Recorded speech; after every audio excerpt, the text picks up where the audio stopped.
4-5 പടിയുണ്ട്. ആ പടി കയറുന്നത് എന്നെ ഇടിച്ചാണ് കയറ്റുന്നത്. ഞാൻ അകത്ത് നിന്ന് വീഴുകയാണ് ചെയ്തത്. 2 കയ്യിലും വിലങ്ങായിരുന്നു. അങ്ങനെ ഞാൻ ചെയ്തതും ചെയ്യാത്തതുമായിട്ട് അന്ന് 18ഓളം കേസിൽ എന്നെ പ്രതിയാക്കി. ആ വാല് ഇടിച്ച് പൊട്ടിച്ചതിലാണ് എൻ്റെ മൂത്രമൊക്കെ ബ്ലഡായിപ്പോയി. ഈ കൈ പൊക്കി എന്നെ ഇടിച്ചുകൊണ്ടിരുന്ന കൈ പൊക്കിയപ്പോൾ കൈ തൂക്കുകയെന്ന് ചോദിച്ചിട്ടാണ് ഷോൾഡറിൽ കമ്പിക്കടിച്ച് ഈ ഷോൾഡർ പൊട്ടിപ്പോയായിരുന്നു. നമസ്കാരം. അധികാരം കയ്യിലുള്ള ഉദ്യോഗസ്ഥർ ഒരു മനുഷ്യൻ്റെ ജീവിതം തകർത്ത കഥയാണിത്. 2015 ഇടമലയാർ ആനവെട്ട കേസ് ഉയർന്നു വരുന്നത്.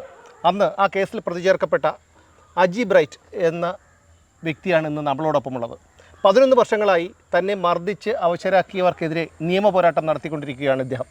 ഇന്ന് CJM കോടതിയുടെ വിധി വന്നു. ഈ ഉദ്യോഗസ്ഥർ വിചാരണ നേരിടണം. നമസ്കാരം. അന്ന് എന്താണ് യഥാർത്ഥത്തിൽ സംഭവിച്ചത്? 2015 ജൂലൈ 11-ാം തീയതിയാണ് എന്നെ ആദ്യമായിട്ട് അറസ്റ്റ് ചെയ്യുന്നത്. ഇടമലയാർ ആനവേട്ട കേസുമായിട്ട് ബന്ധപ്പെട്ടായിരുന്നു. ഞങ്ങൾ കരകൗശല നിർമ്മാണ തൊഴിലാളികളായിരുന്നു. അതിൻ്റെ ഇതാണ് ചെറുതിലെ മുതൽ. എൻ്റെ അച്ഛനൊക്കെ ലൈസൻസോടുകൂടി വർക്ക് ചെയ്തിരുന്ന ആൾക്കാരാണ്. പേട്ട, മുട്ടത്തറ, ചാക്ക ഭാഗങ്ങളിൽ ഒരുപാട് ലൈസൻസ് ഉള്ളവരുണ്ടായിരുന്നു. 94 ശേഷം ലൈസൻസ് ഇല്ലാതെ ജോലി ചെയ്തുകൊണ്ട് വരികയായിരുന്നു. അങ്ങനെ ഇടമലയാർ ആനവേട്ട കേസിൽ ഇത് വാങ്ങി പണി ചെയ്തു എന്നുള്ള കുറ്റത്തിനാണ് എന്നെ അറസ്റ്റ് ചെയ്യുന്നത്. എന്നെ അറസ്റ്റ് ചെയ്യാൻ വേണ്ടി വന്ന സമയത്ത് എനിക്കന്ന് ഡ്രൈവിംഗ് ജോലി ഉണ്ടായിരുന്നു. അതിൻ്റെ കൂട്ടത്തിൽ ഞാൻ ഡ്രൈവറായിട്ട് എറണാകുളം, കൊച്ചി അങ്ങനെ ഇവിടെ നിന്ന് എയർപോർട്ടിൽ നിന്നുള്ള ഓട്ടങ്ങളൊക്കെ പോകാറുണ്ടായിരുന്നു. അന്ന് ഞാൻ ഒരു ഓട്ടം എടുത്തിട്ട് പോകാൻ വേണ്ടി നിന്ന സമയത്താണ് വീട്ടിൽ നിന്നൊരു കോൾ വന്ന് അമ്മ എന്നെ അറസ്റ്റ് ചെയ്തെന്ന് പറഞ്ഞുകൊണ്ട് അമ്മേനെ അറസ്റ്റ് ചെയ്ത് കൊണ്ടുപോകണമെന്ന് പറഞ്ഞു. കുറച്ച് കഴിഞ്ഞിട്ട് മെഡിക്കൽ കോളേജിൽ നിന്ന് ഒരു ഫോറസ്റ്റുകാരുടെ ഫോണിൽ നിന്ന് എന്നെ വിളിക്കുകയാണ്. വന്നില്ലെങ്കിൽ നിൻ്റെ അമ്മേനെ അവസാനമായിട്ട് കാണാൻ പറ്റില്ല, ICUയിൽ അഡ്മിറ്റാണ് എന്ന് പറഞ്ഞു. അപ്പോൾ ഞാൻ തിരിച്ചു പറഞ്ഞു, ഞാൻ എന്തെങ്കിലും ചെയ്തിട്ടുണ്ടെങ്കിൽ ഞാൻ വന്ന് സറണ്ടർ ആകും. എൻ്റെ അമ്മേനെ ഉപദ്രവിക്കേണ്ട കാര്യമില്ല, നിങ്ങൾക്കും കുടുംബമൊക്കെ ഉള്ളതാണെന്ന് പറഞ്ഞു. ഞാൻ അവരുമായിട്ട് വാക്കാൽ ഫോൺ വഴി നല്ല തർക്കമായ ശേഷം ഞാൻ എറണാകുളത്തുള്ള ഒരു അഡ്വക്കേറ്റിനെ ബന്ധപ്പെടാൻ വേണ്ടി നേരെ എറണാകുളം പോകുമായിരുന്നു. എറണാകുളം പോയപ്പോൾ 2 ദിവസം കോടതി അവധിയായിരുന്നു. ആ അവധി വന്നതിൻ്റെ ഇതുകൊണ്ട് നമുക്കത് താമസം വരുമെന്ന് കണ്ടുകൊണ്ട് ഞാൻ തിരിച്ചു വന്നപ്പോഴത്തേക്ക് എൻ്റെ ഭാര്യനെ അറസ്റ്റ് ചെയ്തുകൊണ്ട് പോകുമെന്ന് പറഞ്ഞുകൊണ്ട് വീണ്ടും ഇവർ വിളിച്ചുകൊണ്ടിരുന്നു. അതിൻ്റെ ഇടയിൽ എൻ്റെ ഒരു കൂട്ടുകാരനെ അറസ്റ്റ് ചെയ്തിരുന്നു. എന്നെ ഫോൺ ചെയ്തെന്നുള്ള കുറ്റത്തിനാണ് അവനെ അറസ്റ്റ് ചെയ്തത്. അതും എല്ലാം കൂടെ ആയപ്പോൾ എൻ്റെ ഭാര്യനെ അറസ്റ്റ് ചെയ്ത് എൻ്റെ മോൾക്ക് അന്ന് 2 വയസ്സാണ് ഉണ്ടായിരുന്നത്. മോൾക്ക് 2 വയസ്സായതുകൊണ്ട് എൻ്റെ ഭാര്യ അറസ്റ്റ് ചെയ്ത് വേറെ ഉള്ള പ്രതികളെ കിട്ടാത്തതുകൊണ്ട് ഭാര്യമാരെ അറസ്റ്റ് ചെയ്തിട്ടുണ്ടായിരുന്നു. അപ്പോൾ ആ ഭയം നിമിത്തം ഞാൻ ചെന്ന് നേരെ ശ്രീകാര്യം പോലീസ് സ്റ്റേഷനിൽ സറണ്ടർ ആവുകയാണ് ചെയ്തത്. ഇവരെന്നെ പിടിച്ചതല്ല. എൻ്റെ റിമാൻഡ് റിപ്പോർട്ടിൽ പറഞ്ഞേക്കണം എന്നെ ഓടിച്ചിട്ട് പിടിച്ചപ്പോൾ എൻ്റെ ശരീരത്ത് മുറിവുണ്ടായിരുന്നു എന്നാണ് പറഞ്ഞിരിക്കുന്നത്. അത് എന്നെ കള്ളമാണെന്നുള്ളത് ശ്രീകാര്യം പോലീസ് സ്റ്റേഷനിൽ നിന്ന് അന്നത്തെ എസ് ഐയുടെ ഞാൻ കീഴടങ്ങിയ SIയുടെ മൊഴി കൃത്യമായിട്ട് കൃത്യമായി മൊഴി കൊടുത്തിട്ടുണ്ട്. ക്രൈംബ്രാഞ്ചിൽ കൊടുത്തിട്ടുണ്ട്, SP മുമ്പാകെ കൊടുത്തിട്ടുണ്ട്, ADGP മുമ്പാകെയും കൊടുത്തിട്ടുണ്ട്. ആ മൊഴികൾ ഹൈക്കോടതിയിൽ നിരീക്ഷണത്തിൽ ഇരിക്കുകയാണ്. അപ്പം അവിടെ നിന്ന് അന്ന് എനിക്ക് പോലീസ് കേസൊന്നും ഇല്ലാത്തതുകൊണ്ട് ഇവർ നേരെ ഫോറസ്റ്റിൽ ബന്ധപ്പെട്ടു. ആ SI ശ്രീകാര്യം പോലീസ് സ്റ്റേഷനിൽ SI എന്നെ ബന്ധപ്പെട്ടിട്ട് ഇവർ വരികയായിരുന്നു. ഉമ, കമലഹാർ, വിജയാനന്ദൻ 3. ഈ കമലഹാർ എന്ന് പറയുമ്പോൾ ഉമയുടെ ഹസ്ബൻഡ് ആണെന്നൊക്കെ നമ്മൾ പിന്നെയാണ് അറിയുന്നത്. അത് ഞാൻ മരിക്കാറായ ഒരവസ്ഥയിൽ എന്നെ അറസ്റ്റ് ചെയ്തുകൊണ്ടാണ് ഈ കുട്ടമ്പുഴ ഫോറസ്റ്റ് റേഞ്ച് ഓഫീസിലൊരു മാത്യൂസ് എന്ന് പറഞ്ഞ ഉദ്യോഗസ്ഥനാണ് എൻ്റെ അടുത്ത് പറഞ്ഞത്, നിനക്കെന്തെങ്കിലും പറ്റിപ്പോയാൽ നീ പറയാനുള്ളതെന്ന് പറഞ്ഞാൽ ഉമയുടെ ഭർത്താവുമാണ് ഇത് ചെയ്തതെന്നുള്ളത്. അപ്പോഴാണ് ഞാൻ ഭർത്താവാണെന്നുള്ളത് അറിയണത്. അതായത് ഈ ശ്രീകാര്യം പോലീസ് സ്റ്റേഷനിൽ നിന്ന് നിങ്ങളെ കൊണ്ടുപോകാൻ വേണ്ടി കുട്ടമ്പുഴയിലേക്കാണ് അല്ല, കുട്ടമ്പുഴ അല്ല കൊണ്ടുപോയത്. എന്നെ ശ്രീകാര്യം പോലീസ് സ്റ്റേഷനിൽ നിന്ന് ഇവർ പോലീസ് ഹാൻഡ് ഓവർ ചെയ്ത് എന്നെ എഴുതി വാങ്ങിച്ചു. അവർ രേഖാമൂലം എഴുതി വാങ്ങിച്ചു. എൻ്റെ കയ്യിലുണ്ടായിരുന്ന പൈസയും രേഖപ്പെടുത്തിയിട്ടുണ്ടായിരുന്നു. ആ പൈസ ഒന്നും കോടതി കൊടുത്തിട്ടില്ല. രേഖാമൂലം എഴുതി കൊടുത്തിട്ട് എന്നെ നേരെ അവിടെ നിന്ന് വഴുതക്കാടുള്ള ഉമയുടെ ഓഫീസിൻ്റെ ഹെഡ്ക്വാർട്ടേഴ്സിൻ്റെ പുറകിൽ ഉമയ്ക്കെന്നൊരു ഓഫീസുണ്ട്. ഉമയുടെ ഓഫീസിൻ്റെ അവിടെയാണ് ഒരു വലിയൊരു ബിൽഡിങ്ങിനകത്ത്, ബ്രിട്ടീഷുകാരെ കാലത്തുള്ള ബിൽഡിങ്ങാണെന്ന് തോന്നുന്നു, കരിങ്കൽ കെട്ടത്തിനകത്താണ് എന്നെ കൊണ്ടുപോകുന്നത്. അവിടെ രാത്രിയായിരുന്നു, ഒരു 10 മണി കഴിഞ്ഞാണ്. അപ്പോൾ അവിടെ ജീപ്പിൽ കയറുമ്പോൾ ഉമ വേറെ ജീപ്പിലാണ് കയറുന്നത്. വന്ന് ജീപ്പിൻ്റെ അടുത്തിരുന്നിട്ട് അന്ന് ജ്യോതിഷ് എന്ന് പറയുന്ന ഒരു ഉദ്യോഗസ്ഥനാണെന്ന് തോന്നുന്നു, ഇതിൽ പ്രതിയായിട്ടുള്ള അയാളാണ് മുമ്പിലിരുന്നത്. അയാളടുത്ത് പറഞ്ഞ് 1/2 മണിക്കൂർ സമയം തരും, അതിനകത്ത് ഞങ്ങൾ വരണതിനകം വെച്ച് ആദ്യത്തെ ഫസ്റ്റ് റൗണ്ട് കഴിയണമെന്ന് പറഞ്ഞു. അപ്പോൾ എനിക്ക് മനസ്സിലായി ഏകദേശം മർദ്ദിക്കാനാണെന്നുള്ള. അവിടെ ചെന്ന് ചോദ്യം ചെയ്യൽ തുടങ്ങുന്ന ജീപ്പിൽ നിന്ന് ഇറങ്ങുന്നത് ഒരു 4-5 പടിയുണ്ട്. ആ പടി കയറുന്നത് എന്നെ ഇടിച്ചാണ് കയറ്റുന്നത്. ഞാൻ അകത്ത് നിന്ന് വീഴുകയാണ് ചെയ്തത്. 2 കയ്യിലും വിലങ്ങായിരുന്നു. കൈ രണ്ടും വിലങ്ങിട്ട് കൂട്ടിക്കെട്ടിയിരിക്കുകയാണ്. എന്നിട്ടാണ് അടിച്ചത്. ഒന്നും ഫസ്റ്റ് റൗണ്ട് എന്ന് പറഞ്ഞാൽ അവിടെ ജീപ്പിൽ നിന്ന് ഇറക്കുന്നതാണ് ഫസ്റ്റ് റൗണ്ട് എന്ന് പറഞ്ഞത്. പിന്നെ അന്ന് മുതൽ ഒരു 18 മണിക്കൂർ കൂടുതൽ ഫുള്ള്. അന്ന് വെളുക്കുന്നത് വരെ അടിച്ചു. വെളുക്കുന്നവരെ പിറ്റേ ദിവസം പിറ്റേന്ന് ഒരു പാലോട് റേഞ്ച് ഓഫീസിലൊരു അന്നത്തെ റേഞ്ച് ഓഫീസർ വന്നപ്പോൾ എൻ്റെ അവസ്ഥ നില കണ്ടിട്ട് പുള്ളി ഒരു ആദിവാസിയായിട്ടുള്ള ഒരു ഫോറസ്റ്ററെ കൊണ്ടുവന്ന് തടവയൊക്കെ ചെയ്തിട്ട് പറഞ്ഞു വല്ലാത്ത അവസ്ഥയിലാണ് ഇനി ഉപദ്രവിക്കുക. അതുവരെ ഉപദ്രവിച്ചു. യഥാർത്ഥത്തിൽ അന്ന് ഇവിടെ ഫോറസ്റ്റ് ഹെഡ്ക്വാർട്ടേഴ്സിലെ ഈ ഉമയെന്ന് പറയുന്ന ഉദ്യോഗസ്ഥയുടെ അവിടെ സംഭവിച്ചത് ആരൊക്കെയാണ് മർദ്ദിച്ചത്? ഏത് രീതിയിലുള്ള മർദ്ദനമായിരുന്നു താങ്കൾ നേരിട്ടത്? ആദ്യം ഞാൻ ചെന്നോടനെ എന്നെ ശ്രീജിത്ത്, അനുകൃഷ്ണൻ, അരുണിനെ വിളിച്ചു വരുത്തുകയാണ് ചെയ്തത്. ഇവർ രണ്ടാമത് വരുത്തുകയാണ് ചെയ്തത്. ഈ പിന്നെ ഒരു 3 പേര് ഇതിൽ ഉൾപ്പെടാത്ത 3 പേരുണ്ട്. ഈ കേസിൽ 8 പ്രതികളെ വന്നു. ഞാൻ 11 പേരെ പറഞ്ഞിട്ടുണ്ടായിരുന്നു. പക്ഷേ 11 പേരെ ഇവർ ഐഡൻറ്റിഫിക്കേഷന് പങ്കെടുപ്പിച്ചില്ല. 3 പ്രതികൾ ഇപ്പോഴും മിസ്സിങ്ങാണ്. അങ്ങനെ ജ്യോതിഷ് ഉണ്ടായിരുന്നു. അവരെല്ലാവരും കൂടെ ആദ്യം മുതു കംപ്ലീറ്റ് ഇടിച്ച് കഴിഞ്ഞിട്ട് അപ്പോഴും ഉമയും ഭർത്താവൊക്കെ വന്നു. ഏകദേശം അരമണിക്കൂർ എനിക്ക് കുടിക്കാൻ വെള്ളം ചാടാൻ പറഞ്ഞപ്പോൾ എനിക്ക് ചാടാൻ വയ്യാത്തൊരവസ്ഥയായിരുന്നു. ചാടാത്തിന് അതിന് അടുത്ത വേറെ ഐഡിയായിരുന്നു. അങ്ങനെ ഇടിച്ചിരുന്നപ്പോഴത്തേക്ക് ഉമ്മ വന്നിട്ടാണ് അനുകൃഷ്ണനെ കൊണ്ടാണ് അരുണിനെ ഫോൺ ചെയ്ത് വരുത്തുന്നത്. ഈ അരുണാണ് തലയ്ക്ക് മുകളിൽ പൊക്കിയിട്ട് ഒരു പഴയ കോൺഫറൻസ് മേശ പോലത്തെ വലിയ നീളമുള്ള മേശ അതിൻ്റെ മൂല നടുഭാഗത്തടിച്ചാൽ വലിയ വേദന വരത്തില്ല. മൂലയ്ക്ക് ഇടിക്കുന്നതെന്ന് പറഞ്ഞപ്പോഴത്തേക്ക് ഇടിച്ചിട്ട് വീണ്ടും പൊക്കി എടുത്തിട്ട് ഈ മേശയുടെ കോണിലിരിക്കുന്ന കോണിൽ. അപ്പോൾ ഉമ്മ സാക്ഷിയാണ്. അതിൻ്റെ ഇടയിൽ ഉമ്മയും ഉപദ്രവിക്കുന്നുണ്ട്. വായിൽ ദോശയൊക്കെ വെച്ച് എല്ലാം ഉപദ്രവിക്കുന്നുണ്ടായിരുന്നു. അത് കഴിഞ്ഞിട്ട് കമലഹാർ ഒരു ജനലിൻ്റെ സൈസ് കമ്പി ഉണ്ടല്ലോ, ആ കമ്പിയിൽ തുണി കെട്ടിയിട്ടാണ് ഈ ഷോൾഡർ. അതിൽ ഞാനിങ്ങനെ കൈ പൊക്കി എന്നെ ഇടിച്ചുകൊണ്ടിരുന്നപ്പോൾ കൈ പൊക്കിയപ്പോൾ കൈ തൂക്കുകയെന്ന് ചോദിച്ചിട്ടാണ്, തമിഴാണ് പുള്ളി, കൈ തൂക്കുകയെന്ന് ചോദിച്ചിട്ടാണ് ഈ ഷോൾഡറിൽ കമ്പിക്കടിച്ച് ഈ ഷോൾഡർ പൊട്ടിപ്പോയായിരുന്നു. അത് കഴിഞ്ഞിട്ട് ഈ അരുണ് വന്നിട്ട് രണ്ടാമത് ഈ മെഷലെടുത്ത് കഴിഞ്ഞിട്ട് വീണ്ടും ചോലിലൊക്കെ എടുത്തെറിയുന്നുണ്ട്, തല പിടിച്ച് ചോലിലടിക്കുന്നുണ്ട്. ഈ എല്ലാവരും കൂടി ഒറ്റ ഒരാളിനെ ചെയ്യണം. പിന്നെ രണ്ടാമത് അരുണ് ആണ് 2 കിലോയുടെ പടി തോർത്തിൽ കെട്ടിയിട്ടാണ് ഈ വാരിയിൽ അത്ര ഇടിച്ച് പൊട്ടിക്കുന്നത്. ആ വാരിയിൽ ഇടിച്ച് പൊട്ടിച്ചതിലാണ് എൻ്റെ മൂത്രമൊക്കെ ബ്ലഡായി പോയി. ഈ വാരിയിൽ പൊട്ടി അകത്തുള്ള ഇഞ്ചുറിയാണ് കിഡ്നി കൂടെ മൂത്രമല്ല. അങ്ങനെ വന്നിട്ടാണ് മൂവാറ്റുപുഴ കൊണ്ടുപോയി ജയിലിൽ കൊണ്ടുവന്നപ്പോഴും എനിക്ക് കണ്ടീഷൻ മോശമായി. അപ്പോൾ ഇവിടെ നിന്ന് ഈ മർദ്ദനം കഴിഞ്ഞിട്ട് എപ്പോഴാണ് മൂവാറ്റുപുഴയ്ക്ക് കൊണ്ടുവന്നത്? പിറ്റേ ദിവസം രാത്രിയാണ് എന്നെ ഇവിടുത്തെ മജിസ്ട്രേറ്റിൻ്റെ അടുത്ത് കൊണ്ടുപോകുന്നത്. അപ്പോഴാണ് പിടിച്ചെന്ന് പറഞ്ഞാണ് എഴുതി കൊടുത്തേക്കുന്നത്. മജിസ്ട്രേറ്റിനോട് പറഞ്ഞില്ലേ മർദ്ദിച്ച കാര്യം? എൻ്റെ ഒരു കൂട്ടുകാരൻ എന്നെ വിളിച്ച് വരുത്ത, എൻ്റെ വീട്ടിൽ നിന്ന് ആരെങ്കിലും വിളിച്ചു. അപ്പോൾ ചേട്ടന് ഭയം കൊണ്ട് ചേട്ടൻ വന്നില്ലായിരുന്നു. എൻ്റെ ഒരു കൂട്ടുകാരൻ വന്നായിരുന്നു. കൂട്ടുകാരനെ പിടിച്ചെടുത്തിട്ട് പറഞ്ഞ് അവനെയും കേസിൽ പ്രതിയാക്കുമെന്ന് പറഞ്ഞു എന്തെങ്കിലും മജിസ്ട്രേറ്റ്. എന്നിട്ട് ഹോസ്പിറ്റലിൽ ഈ കമലഹാർ ഹെൽത്ത് ഡിപ്പാർട്ട്മെൻറ്റിൽ വർക്ക് ചെയ്തിട്ടുള്ള ആളായിരുന്നു. നല്ല സീനിയർ ഓഫീസറായിട്ട് വർക്ക് ചെയ്തിട്ടുള്ള ആളായിരുന്നു. VS ശിവകുമാറിൻ്റെ ആരോഗ്യമന്ത്രിയായിരുന്ന സമയത്ത് ഒരു അഴിമതി കേസിൽ ആ സമയത്ത് പെട്ടിട്ടുണ്ട്. അത് പിന്നീടൊക്കെയാണ് നമുക്കറിയാൻ കഴിഞ്ഞത്. അവിടെ ഈ കൊണ്ടുപോകുന്ന ആളെ തന്നെ അവിടെ പറയുന്നുണ്ട്, കമലേഷ് വിളിച്ചിട്ടാണ് കൊണ്ടുവന്നത്, കുറച്ച് പ്രശ്നങ്ങൾ കൈകാര്യം ചെയ്യേണ്ടി വന്നിട്ടുണ്ടെന്ന് പറഞ്ഞ് ചെറുതായിട്ടൊന്ന് അപ്പോഴുള്ള വേദനയ്ക്കുള്ള മരുന്നെല്ലാം തന്നാണ് കൊണ്ടുപോകുന്നത്. ഇപ്പോൾ ഞാൻ ഇടയ്ക്ക് ഒന്ന് ചോദിച്ചു നോക്കിയോട്ടെ, അതായത് ഈ കേസിന് ആധാരമായിട്ടുള്ള സംഭവം താങ്കൾ ആനക്കൊമ്പ് മോഷ്ടിച്ചു എന്നാണോ, ആനക്കൊമ്പ് വാങ്ങി എന്നാണോ, വിൽക്കാൻ ശ്രമിച്ചു എന്നാണോ, എന്താണ് യഥാർത്ഥം?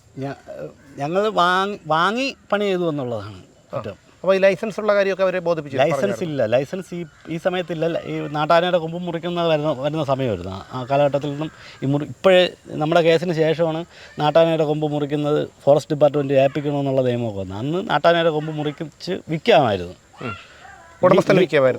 ലീഗലായിട്ടല്ല, അവർ വിൽക്കും. അവർ ഇല്ലീഗലായിട്ട് നിയമവിരുദ്ധമായിട്ട് വിൽക്കും. അതൊക്കെ വാങ്ങിച്ച് നമ്മൾ പണി ചെയ്ത് വിൽക്കാറുണ്ടായിരുന്നു. കള്ളം പറയേണ്ട കാര്യമില്ല. അത് ചെയ്തു എന്നുള്ളതാണ്. പക്ഷേ ചെയ്തു, താങ്കൾ തെറ്റ് ചെയ്തു, ഓക്കെ, സമ്മതിച്ചു. പക്ഷേ അതിന് ഇതൊരു ശിക്ഷയല്ലല്ലോ, അവരല്ലോ ശിക്ഷ വിധിക്കാൻ. ഉപദ്രവിച്ചെന്ന് പറഞ്ഞാൽ എനിക്ക് കാട്ടിൽ പോകുന്ന ആരുമായിട്ട് ഞാൻ തിരുവനന്തപുരത്ത് മാത്രമേ ഞാൻ കച്ചവടത്തിനായിരുന്നാലും പണിയായിരുന്നാലും ചെയ്തിട്ടുള്ളൂ. തടിയുടെ പണിയായിരുന്നാലും ഐവറി പണിയായിരുന്നാലും തിരുവനന്തപുരത്ത് മാത്രമേ ഞാൻ ചെയ്തിട്ടുള്ളൂ. ഞാൻ ഇവിടെ വിട്ടുപോയ ഒരു സ്ഥലത്ത് ബിസിനസ് ചെയ്യുക ഒന്നും ചെയ്തിട്ടില്ല. ഇവർ കാട്ടിൽ വെടിവെക്കാൻ പോകുന്ന വാസുവിനെ അറിയാമോ, അവരെ അറിയാമോ എന്നൊക്കെ ചോദിച്ചൊക്കെയാണ് ഇടിച്ചത്. എനിക്ക് അവരാരെ അറിഞ്ഞുണ്ട്, ഞാൻ കണ്ടിട്ടില്ല. അവർക്ക് ഇന്ന് വരെയുള്ള കുറ്റപത്രത്തിലൊന്നും എനിക്ക് വെടിവെക്കാൻ പോയ ആരെങ്കിലും അറിയാമെന്നുള്ളത് എഴുതാൻ പറ്റിയിട്ടില്ല. അവർക്ക് എഴുതാൻ പറ്റാത്ത. താങ്കളുടെ കൂട്ടുപ്രതിയായിട്ട് ആരെങ്കിലും ഉണ്ടായിരുന്നോ? അന്ന് ആദ്യത്തെ കേസിൽ 72 പ്രതികൾ വരെ ഉണ്ടായിരുന്നു. പിന്നെ ഈ അവരെയൊക്കെ താങ്കൾക്ക് അറിയാമായിരുന്നോ? ഇവിടെ പേട്ടയിലുള്ളവരെയും മുട്ടത്തറ അത് പ്രതിയാക്കപ്പെട്ടവരാണോ, അതോ ഇവർക്ക് ഇതിലൊക്കെ ഈ കച്ചവടവുമായിട്ടൊക്കെ പങ്കും കാര്യങ്ങളൊക്കെ ഉണ്ട്? സാറേ, ഇത് വർക്കേഴ്സാണ്, ഞങ്ങളെല്ലാം വർക്കേഴ്സാണ്. ഞാൻ കൊത്തുപണി എന്ന് പറയുമ്പോൾ ആര് കൊണ്ടുവന്ന് എന്ത് സാധനം തന്നാലും നമ്മൾ പണി ചെയ്ത് കൊടുക്കും. മെറ്റീരിയൽ നമ്മൾ ചെയ്യില്ല. ചിലപ്പം ഐവർ ചെയ്യുമ്പോൾ കുറച്ച് കൂലി കൂടുതൽ കിട്ടും. നമ്മളെ കുടുംബം പുലർത്താൻ വേണ്ടിയിട്ട് നമുക്ക് ആ കൂലിക്ക് വേണ്ടിയിട്ടാണ് നമ്മൾ ചെയ്യുന്നത്. എന്നിട്ട് മൂവാറ്റുപുഴ കോടതിയിൽ കൊണ്ടുപോയിട്ട് എന്തുണ്ടായി? മൂവാറ്റുപുഴ കോടതി കൊണ്ടുപോയി മജിസ്ട്രേറ്റിൻ്റെ മുന്നിൽ ഹാജരാക്കിയപ്പോൾ ഞാൻ അപ്പോഴും പറയാൻ എനിക്ക് മാനസികമായിട്ട് എന്നെ 2 പേര് മജിസ്ട്രേറ്റിന് കണ്ടാൽ തന്നെ ബോധ്യമാകുന്നത് 2 പേര് സൈഡിൽ എന്ന് വെച്ചാൽ ഈ വാരിയലിൽ അരുൺ ഇടിച്ചു, ഇതിൽ വാരിയലിൽ പൊട്ടിപ്പോയായിരുന്നു. എനിക്ക് നിൽക്കാൻ വയ്യാത്ത അവസ്ഥയിൽ അന്ന് ശിവൻ എന്ന് പറഞ്ഞുകൊണ്ടൊരു സാറാണെന്ന് തോന്നുന്നു. പുള്ളി എന്നെ ഉപദ്രവിച്ചിട്ടൊന്നുമില്ല. പുള്ളിയാണ് അവിടെ കുട്ടമ്പുഴ സ്റ്റേഷനിൽ ഇവിടെ എഴുതാനൊക്കെ വന്നിരുന്നത്. ആ സാറാണ് എന്നെ, സാറും വേറെ ഡ്രൈവറായിട്ടൊരു വെളുത്തൊരു പയ്യ ഉണ്ടായിരുന്നു. രണ്ടുപേരും കൂടെ സപ്പോർട്ട് ചെയ്താണ് എന്നെ നിർത്തിയിരുന്നത്. എന്നിട്ട് ജയിലിൽ കൊണ്ടുപോയപ്പോഴത്തേക്ക് കുറച്ചുകൂടെ അവശനായി ഞാൻ, ട്രാവലും എല്ലാം കൂടെ ആയപ്പോഴത്തേക്ക്. അപ്പോൾ അവിടെ ചെന്നപ്പോഴത്തേക്ക് അവിടെ ഇരുന്ന സാറാണ് ആദ്യമായിട്ട് ഇത് റെക്കോർഡ് ചെയ്ത് കൊണ്ടുവരാൻ പറ്റുള്ളൂ, പരിക്ക് റെക്കോർഡ് ചെയ്തിട്ടേ ഇവിടെ കയറ്റാൻ. ജയിലർ പറഞ്ഞു, ജയിലറല്ല സാറേ, അവിടെ ഡ്യൂട്ടിയിലുണ്ടായിരുന്ന ജയിൽ ഉദ്യോഗസ്ഥൻ 3 വരെയുള്ളൊരു നാസർ എന്നാണെന്ന് തോന്നുന്നു സാറിൻ്റെ പേര്. സാറ് പറഞ്ഞു ഇത് ഇവിടെ ഇട്ടിട്ട് പോയി ചത്തു കഴിഞ്ഞാൽ ഞങ്ങൾ ഉത്തരവാദിത്വം, അതുകൊണ്ട് പരിക്കുകൾ റിപ്പോർട്ട് ചെയ്തിട്ട് നമുക്കിവിടെ അകത്ത് കയറ്റാം. അങ്ങനെയാണ് കോതമംഗലത്ത് കൊണ്ടുപോയി ആദ്യം പരിക്കുകളൊക്കെ ഉണ്ടെന്നെങ്കിൽ രേഖപ്പെടുത്തുന്നത്. അത് കഴിഞ്ഞ് 3 ദിവസം കഴിഞ്ഞപ്പോൾ എൻ്റെ നില സീരിയസ് ആയി. എൻ്റെ ചേട്ടൻ മനുഷ്യാവകാശ കമ്മീഷൻ വഴി എൻ്റെ അമ്മയും ചേട്ടനും പോയി മനുഷ്യാവകാശ കമ്മീഷൻ ഓർഡർ ഇട്ടാണ് എന്നെ മെഡിക്കൽ കോളേജിലോട്ട് കൊണ്ടുപോയത്. മെഡിക്കൽ കോളേജിൽ കൊണ്ടുവന്നപ്പോഴും അവിടെയും എനിക്ക് പൂർണ്ണമായിട്ടുള്ള ട്രീറ്റ്മെൻറ്റ് കിട്ടുന്നില്ല. രണ്ടാമത് വീണ്ടും കൂടുതലായപ്പോഴത്തേക്ക് ചേട്ടൻ ഹൈക്കോടതിയിൽ ഇത് വാങ്ങിച്ചിട്ട് ഓർഡർ വാങ്ങിച്ച് കോതമംഗലത്ത് ഹോസ്പിറ്റലിൽ കൊണ്ടുവന്നപ്പോൾ ആ ഡോക്ടറാണ് പറഞ്ഞത് ഇൻറ്റീരിയലായിട്ട് ഒരുപാട് ഇഞ്ചുറി ഉണ്ട്, എല്ലിനൊക്കെ പൊട്ടലുണ്ടെന്നാണ് തോന്നുന്നത്. അപ്പോൾ എൻ്റെ ഈ സ്കാനിങ് റിപ്പോർട്ടും എല്ലാം അവിടെ നിന്ന് ജയിലിൽ നിന്ന് ഇവർ മുക്കി, മെഡിക്കൽ കോളേജിലെടുത്ത സ്കാനിങ് റിപ്പോർട്ടും എല്ലാം മുക്കി. അങ്ങനെ എന്നെ കൊണ്ട് സ്കാൻ ചെയ്തു. സ്കാൻ ചെയ്തപ്പോഴത്തേക്ക് ഈ 3 വാരിയലിൽ പൊട്ടലുണ്ട്, ഈ ഷോൾഡറിൽ പൊട്ടലുണ്ടായിരുന്നു, നട്ടലിൽ ബ്ലഡ് കോട്ടിങ് ഉണ്ടായിരുന്നു. പിന്നെ നടക്കാൻ ഇവിടെ ആയുർവേദ കോളേജിൽ വന്ന് എനിക്ക് ഡിസംബർ മാസത്തോടു കൂടിയാണ് ജാമ്യം കിട്ടുന്നത്. എത്ര മാസം ജയിലിൽ കിടന്നു? ജയിലിൽ അന്ന് ഈ ജൂലൈ തൊട്ട് ഏകദേശം ഡിസംബർ ഫസ്റ്റ് വരെ കിടന്നു.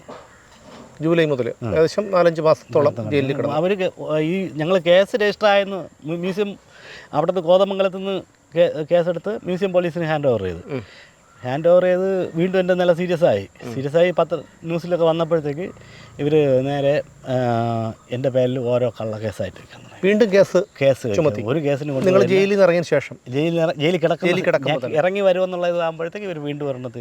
അങ്ങനെ ഞാൻ ചെയ്തതും ചെയ്യാത്തതുമായിട്ട് അന്ന് 18ഓളം കേസിൽ എന്നെ പ്രതിയാക്കി. എന്നിട്ട് ഇറങ്ങി വന്ന് ഞങ്ങൾ 18ഓളം കേസിൽ താങ്കളെ പ്രതിയാക്കി. എന്നിട്ട് ഞാൻ ഇറങ്ങി വന്ന് ഇവിടെ പശുവിനെ വാങ്ങിച്ച് ഇവിടെ ഇതൊക്കെ തുടങ്ങി വന്നപ്പോഴത്തേക്ക് ആ സമയത്ത് ഞാൻ ഇറങ്ങി വന്നിട്ട് എനിക്ക് വീണ്ടും കേസ് കൊണ്ടുവച്ചു. ഞാൻ ആയുർവേദ കോളേജിൽ ഒരു 3 മാസം അഡ്മിറ്റായിരുന്നു. അപ്പോഴാണ് ഞാൻ കാലിൽ നിലത്ത് നിന്നത്. ആ സമയത്ത് എനിക്ക് കേസ് കൊണ്ടുവച്ച് 3 കേസ് വെച്ച് എന്നെ കൊണ്ടുപോയിട്ട് എനിക്ക് തിരിച്ച് വന്നിട്ട് എനിക്ക് ഈ കേസൊക്കെ ഒപ്പിടാനൊക്കെ പോകാനുണ്ടായിരുന്നു. അപ്പോൾ അതിനൊന്നും പറ്റാത്തൊരു കണ്ടീഷൻ ആയതുകൊണ്ട് ഞാൻ ജാമ്യം വേണ്ടെന്ന് പറഞ്ഞ് ഞാൻ കോടതിയിൽ എഴുതി കൊടുത്തിട്ട് അവിടെ നിന്ന് കോടതിയിൽ നിന്ന് എനിക്ക് ട്രീറ്റ്മെൻറ്റും കൂടെ വെച്ചുകൊണ്ട് നേരെ വിയ്യൂർ ജയിലിലോട്ട് തന്നെ ട്രാൻസ്ഫർ ചെയ്തു. 3 വർഷത്തോളം ഏകദേശം 2.5 വർഷത്തിൽ കൂടുതൽ ഞാൻ ജയിലിൽ കിടന്നു. വിയ്യൂർ ജയിലിൽ റിമാൻഡ് പ്രതിയായിട്ട് എന്നെ ശിക്ഷിച്ചല്ല, റിമാൻഡ് പ്രതി എന്ന് വെച്ചാൽ എനിക്ക് പുറത്തിറങ്ങി ജീവിക്കാനുള്ളൊരു സാഹചര്യമില്ല. അവിടെ നിന്ന് വന്നിട്ട് അപ്പോൾ അമ്മയ്ക്കൊക്കെ അസുഖം കൂടിയ സമയത്ത് എല്ലാവരും കൂടെ പറഞ്ഞ് ഇനി കിടക്കാം. അപ്പം എനിക്ക് അടിമാലി കോടതി സ്വന്തം ജാമ്യം തന്നു. എന്നെ ഒരു ദിവസം ജഡ്ജിയുടെ റൂമിൽ വിളിച്ച് എന്താണ് സംഭവിച്ചത് ഞാൻ ഉള്ള കാര്യം മുഴുവൻ പറഞ്ഞു. നിനക്ക് സ്വന്തം ജാമ്യം, നിനക്ക് അതിനുള്ള വകുപ്പൊന്നുമില്ല, ഇത്രയും നിനക്ക് നീണ്ട കാലാവധി ഇവിടെ കിടത്തുള്ളൂ, അതുകൊണ്ട് നീ അപേക്ഷ വയ്ക്കാൻ പറഞ്ഞു. ഞാൻ അപേക്ഷ വെച്ച് സ്വന്തം ജാമ്യം തന്നു. ആ ജാമ്യത്തിൻ്റെ ഇതും കൂടെ വെച്ച് ഞാൻ കോതമംഗലത്ത് കൊടുത്തപ്പം പറഞ്ഞ് പൈസ ഗ്യാരണ്ടി ഒന്നും വേണ്ട, വൈഫിൻ്റെ ആധാറിൻ്റെ പുറത്ത് നിങ്ങളെ ജാമ്യം തരാം. അതിൻ്റെ ഇടയിൽ മോക്കൊരു ഹാർട്ടിനൊരു അസുഖമൊക്കെ വന്ന് കിംസിലായിരുന്നു, അഡ്മിറ്റായിരുന്നു. അതെല്ലാം കൂടെ ആയപ്പോൾ എനിക്ക് പുറത്ത് വന്നേ പറ്റുമെന്നുള്ളൊരിതായി. അങ്ങനെ വന്നപ്പോഴത്തേക്ക് ഞാൻ ഇറങ്ങി വന്ന് ഇവിടെ വന്ന് ഞാനൊരു 5-6 പശുക്കളെയൊക്കെ വാങ്ങിച്ച് ജീവിച്ചു തുടങ്ങിയപ്പോഴത്തേക്കാണ് ഇവർ ഐഡൻറ്റിഫിക്കേഷൻ പകരം കമലാർ ഉൾപ്പെടെയുള്ളവരെ പങ്കെടുക്കണമെന്ന് പറഞ്ഞുകൊണ്ട് ഹൈക്കോടതി ഇത് പിടിച്ചത്. ഉടനെ ഇവർ തന്നെ ഇവരെ അന്ന് തമിഴ്നാട് ഇവിടുന്ന് അറസ്റ്റ് ചെയ്യുന്നുള്ള ഇത് വന്നപ്പോൾ ഭയന്നിട്ടാണ് ഇവർ തമിഴ്നാട് മാറിപ്പോകുന്നത്. അങ്ങോട്ടേക്ക് ട്രാൻസ്ഫർ വാങ്ങിപ്പോയി. ക്രൈംബ്രാഞ്ചിൻ്റെ അറസ്റ്റ് വരുമെന്നുള്ളത് എന്ന് പറഞ്ഞാൽ ഇത് അന്വേഷിച്ചാൽ നല്ലൊരു ഉദ്യോഗസ്ഥന്മാരും ഇവർ മുഖ്യപ്രതികളാണെന്നുള്ള മനസ്സിലാക്കിക്കൊണ്ട് അറസ്റ്റിനുള്ള നടപടികൾ തുടങ്ങിയിരുന്നു. അങ്ങനെ ഇവർ ഭയന്നിട്ട് ഇവർ അവിടെ പോയിട്ട് അവിടെ ഒരു ഇത് ഫയൽ ചെയ്ത് CBI കൊണ്ടൊരു കേസെടുപ്പിച്ച് അവരെൻ്റെ CBI കൊണ്ട് കേസെടുപ്പിച്ചു. CBI ഒരു ഹൈക്കോടതിയിൽ നിന്ന് ഒരു ഓർഡർ വാങ്ങിച്ച് CBIക്ക് ഒരു ഫോറസ്റ്റ് കേസ് കൈമാറി. നിങ്ങളുടെ കേസ് അവിടെ ഉള്ള ഒരു കേസ് കൈമാറി അതിൽ എൻ്റെ പേര് ഉൾപ്പെടുത്തി. അതായത് നിങ്ങളെ തമിഴ്നാട്ടിലൊരു കേസ് അവരുണ്ടാക്കിയിട്ട് ആ കേസിൽ നിങ്ങളെ ഉൾപ്പെടുത്തി അത് ആ കേസ് മൊത്തത്തിൽ CBIക്ക് കൈമാറി. അപ്പോൾ അതിൽ എൻ്റെ ഭാഗത്ത് മാത്രമാണ് CBIയുടെ അന്വേഷണം. ബാക്കി ഒരു പ്രതികളെ അറസ്റ്റ് ഒന്നുമില്ല. എന്നെ അറസ്റ്റ് ചെയ്ത് വീണ്ടും കോയമ്പത്തൂർ ജയിലിൽ കൊണ്ടു. ഇവിടുത്തെ പശു എല്ലാം ഇവിടെ വന്ന് അറസ്റ്റ് ചെയ്തു. ഞാൻ പാല് കൊണ്ടുപോയ വഴിക്ക് പേട്ടയിൽ വെച്ച്. അപ്പോഴല്ലേ ഏത് വർഷമായിരുന്നു? അത് 2021 2021 വന്ന് തമിഴ്നാട് ഫോറസ്റ്റ് അല്ലേ? അല്ല, CBI അറസ്റ്റ് ചെയ്ത് ചെന്നൈ യൂണിറ്റാണ് വന്ന് എന്നെ അറസ്റ്റ് ചെയ്തത്. അറസ്റ്റ് ചെയ്ത് കോയമ്പത്തൂർ ജയിലിലാക്കി. കോയമ്പത്തൂർ കോടതിയിൽ CJM കോടതിയിലാണ് ആ കേസുള്ളത്. അതുകൊണ്ട് കോയമ്പത്തൂർ ആദ്യം പൊള്ളാച്ചി ജയിലിലാണ്. കൊറോണ കാലമായിരുന്നു. അവിടെ നിന്ന് നേരെ ഒരു EDയുടെ കേസും കൂടെ വെച്ച് ഇപ്പോൾ ഇത് പകുതി സ്ഥലം എന്ന് പറഞ്ഞാൽ എനിക്ക് ഒരാൾ ലീസിന് തന്നേക്കുന്നത്. ഈ സ്ഥലം ഉൾപ്പെടെ ഉള്ളത് EDയുടെ കേസ് അറ്റാച്ച് ചെയ്ത് അറ്റാച്ചിലാണ്. ഇത് ഈ കേസിന് പോയോണ്ടാണ്, ബാക്കി ആർക്കും പ്രശ്നങ്ങളില്ല. എന്നിട്ട് അവിടെ എത്ര വർഷം കിടന്നു? അവിടെ ഞാൻ 5 മാസം. എനിക്ക് ഇവിടുത്തെ സോൾവൻസി സർട്ടിഫിക്കറ്റ് കിട്ടിയാലേ അവിടെ ജാമ്യം വയ്ക്കുക. ഇംഗ്ലീഷിലുള്ള എന്തെങ്കിലും പേപ്പർ വേണമെന്ന് പറഞ്ഞ് ആ കിടന്ന സമയത്തിനിടയിൽ 2 കേസ് മേട്ടുപ്പാളയം, എനിക്ക് അതിൻ്റെ റേഞ്ച് ഓഫീസിൻ്റെ പേര് പോലും അറിഞ്ഞൂടാ, കൃത്യമായിട്ട് പറയാൻ അറിഞ്ഞൂടാ. അവിടെ ആ സൈഡിൽ നിന്നുള്ള 2 കേസുണ്ട്. ഇപ്പോഴ് ഞാൻ ഈ CJM കോടതിയിൽ ഇപ്പോൾ ഇവരെ വിചാരണയ്ക്ക് വേണ്ടി ഞാൻ അപേക്ഷ കൊടുത്തല്ലോ. അതിൻ്റെ ഒരാഴ്ച ആയപ്പം ഊട്ടിയിലെ ഒരു കേസിൽ പുതിയതായിട്ടുണ്ട്. അതിൽ FIR എൻ്റെ പേരില്ല, കേസ് ഫയലിൽ എൻ്റെ പേരില്ല. വിസ്താരം തീരാറായ കേസിൽ എൻ്റെ പേര് കൂട്ടിച്ചേർത്ത് അവിടെ നിന്ന് സമൻസ് അയച്ചു. അവിടെ സമൻസ് അയച്ച് ഞാൻ മദ്രാസ് ഹൈക്കോടതിയിൽ നിന്ന് ബെയിലെടുത്ത്. എന്ന് പറഞ്ഞാൽ ഞാൻ ആത്മഹത്യ ചെയ്യണം. ഞാൻ ആത്മഹത്യ ചെയ്യൂല സാറേ, അത് വേറെ കാര്യം. അപ്പോൾ നിങ്ങൾ ഈ 11 കൊല്ലം നിങ്ങൾ നിയമ പോരാട്ടം നടത്തുക. ഇപ്പോൾ ഇവർ ആ കേസിന് ജാമ്യം എടുത്തിട്ട് ഒരു 3 ആഴ്ച ആവുള്ളൂ. ഈ ഊട്ടിയിലെ കേസിന്. ഊട്ടി പോയിട്ടുണ്ടോ മുമ്പ്? ഊട്ടിയിൽ പോയി അവിടെ നിന്ന് ഈ കേസിനാണ് ആദ്യമായിട്ട് പോകുന്നത്. ഞാൻ ഫാമിലി ആയിട്ട് കല്യാണം കഴിഞ്ഞ സമയത്ത് ഒരു പ്രാവശ്യം ഞാൻ പോയിട്ടുണ്ട്, അല്ലാതെ ബിസിനസ്സായിട്ട്. അതിനുശേഷം ഈ പ്രതികളിൽ ആരെങ്കിലും, പ്രതികളെന്ന് പറയുന്ന ഈ നിങ്ങളെ ഉപദ്രവിച്ച ആരെങ്കിലും നിങ്ങൾ കണ്ടിട്ടുണ്ടോ, നേരിൽ കണ്ടിട്ടുണ്ടോ? ഇതിൽ 1-2 പേരെയൊക്കെ ഞാൻ കോടതിയിൽ പോകുമ്പോൾ കണ്ടിട്ടുണ്ട്. നിങ്ങളോട് എന്തെങ്കിലും സംസാരിക്കാൻ മുതിർന്നിട്ടുണ്ടോ? ഈ ഇടയ്ക്ക് ഒരു റേഞ്ച് ഓഫീസർ വന്നിട്ട് നീ ഒഴിച്ചൊക്കെ നടക്കാറായടെ എന്ന്. അന്ന് ഉപദ്രവിച്ചതല്ല, അയാൾ കസ്റ്റഡി കൊണ്ടുപോയി എന്നെ ഉപദ്രവിച്ച ആളാണ്.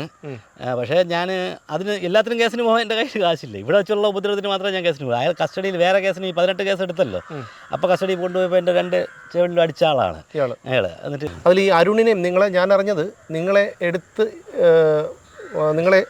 ഇതുപോലെ എടുത്ത് മേശപ്പുറത്ത് അടിച്ചിട്ട് അവിടെ നിന്ന് തറയിൽ ചുവരിലെടുത്ത് അടിച്ചു എന്ന് ആണ് ഞാൻ അറിഞ്ഞത്. ഞാൻ വേറൊരു ഈ അരുൺ തന്നെ മറ്റൊരാളോട് പറഞ്ഞ ഒരു വിവരമാണത്, അയാൾ സമ്മതിച്ചൊരു വിവരമാണ്.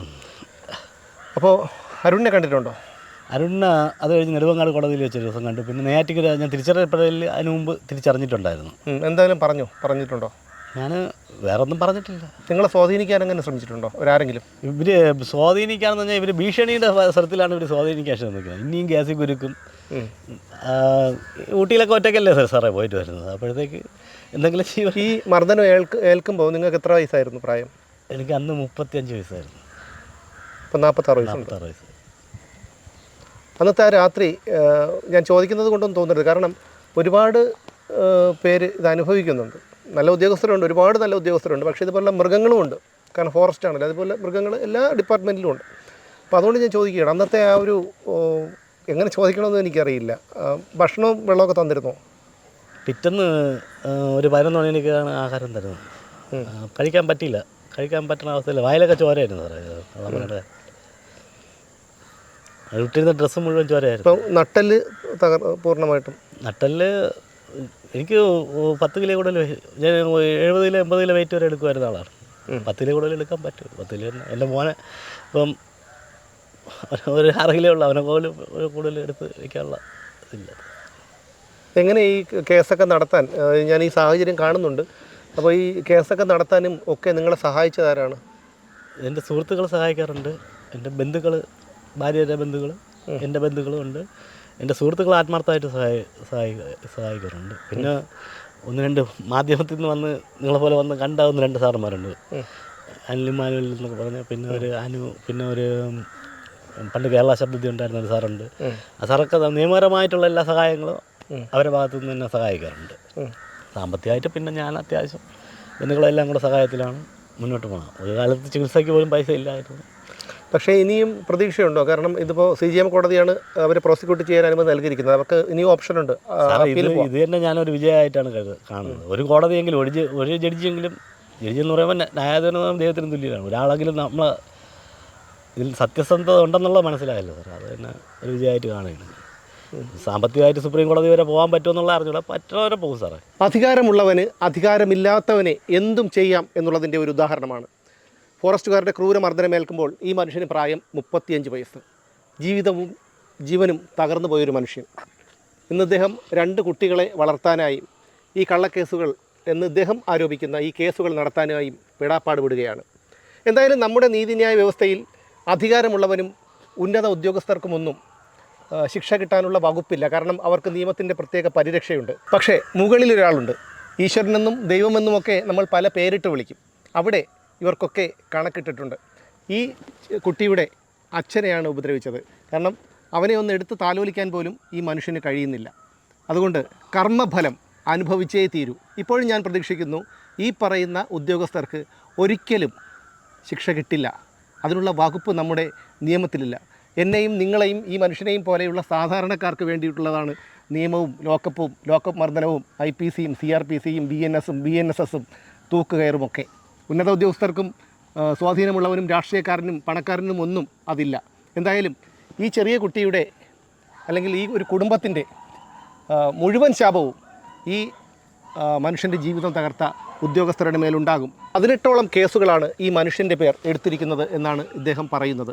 ഇദ്ദേഹം കുറ്റവാളിയാണോ അല്ലയോ എന്നുള്ളത് എനിക്കും പറയാൻ കഴിയില്ല, നിങ്ങൾക്കും പറയാൻ കഴിയില്ല. അത് തീരുമാനിക്കേണ്ടത് നിയമമാണ്. അദ്ദേഹം തെറ്റ് ചെയ്തിട്ടുണ്ടെങ്കിൽ കൂടി ഇത്തരത്തിലുള്ള ക്രൂരമർദ്ദനം ഒരിക്കലും ന്യായീകരിക്കാൻ കഴിയുന്നതല്ല.